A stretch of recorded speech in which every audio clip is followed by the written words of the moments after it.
Joe Biden has told supporters that America has had enough of the chaos of the Trump presidency. Speaking at a rally in Ohio on the last day of campaigning, he said, "We are done with the anger and hate." Speaking in North Carolina, President Trump dismissed his poor poll ratings as fake, adding, "We're going to win anyway. A record 95 million people have voted already."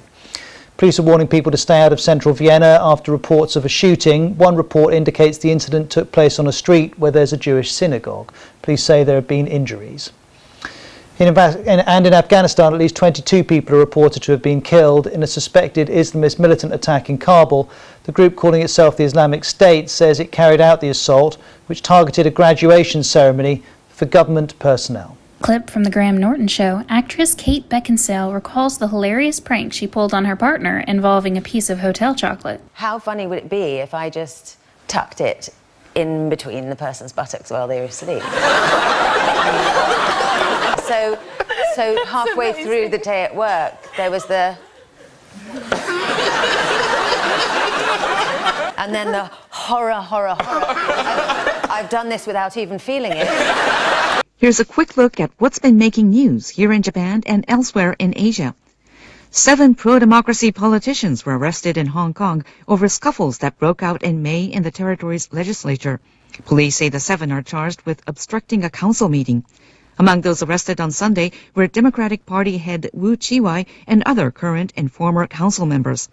The clash broke out between pro-democracy lawmakers and pro-Beijing members over a bill to outlaw insulting the Chinese national anthem.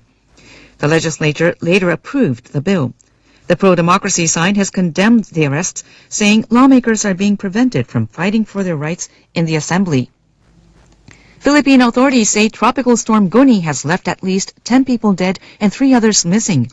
Goni made landfall on Sunday, bringing heavy rainfall and strong winds that triggered landslides and flooding on the island of Luzon. Many homes were inundated. Disaster response authorities say nearly 400,000 people are taking shelter in public schools and other facilities. Local media report there are concerns about the spread of the coronavirus as some facilities are over capacity. Tokyo's world-famous tuna auction is back on the tourist menu for the first time in 8 months. A special observation deck at the Toyosu market reopened on Monday. It was closed due to the pandemic.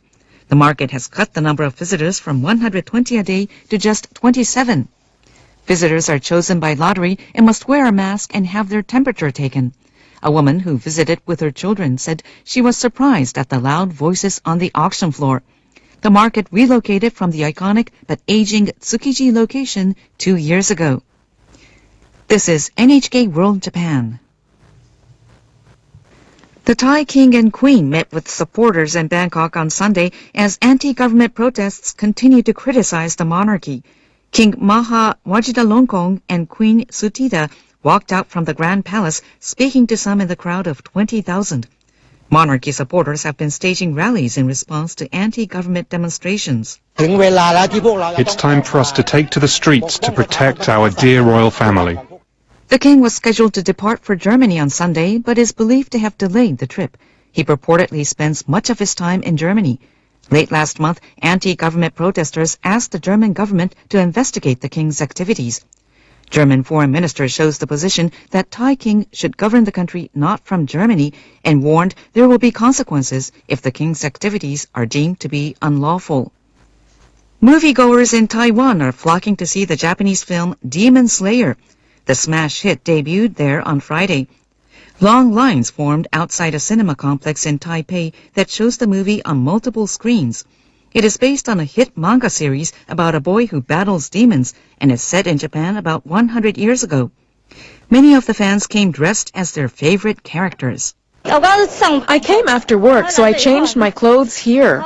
I'm impressed by the relationship between the brother and sister in the story. The film is more exciting than the comic books. I was moved by the climax. The movie has broken box office records in Japan. It earned about $100 million during its first 10 days in theaters. The film's distributor says the movie will debut in North America next year.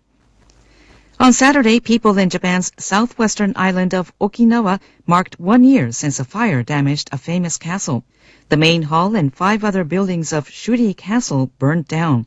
Authorities say the fire was probably sparked by an electrical problem. The landmark sat on a World Heritage Site and has long been viewed as a symbol of Okinawa. Dozens of firefighters and security guards conducted drills on Saturday. They pledged to never let such a blaze happen again. Restoration work will take years. Authorities expect it to finish by 2026. People in the western Japanese city of Tokushima were treated to a much-anticipated event on Sunday. A traditional midsummer dance festival was finally held after the pandemic forced its cancellation. Organizers aimed to revitalize the shopping district while maintaining preventive measures against COVID-19. Dancers performed the awa odori on stage passionately while keeping their physical distance. Many people in Tokushima have been longing for the awa odori dancing event. It was the first major event to be held in the city since the festival was cancelled. This is Asian View.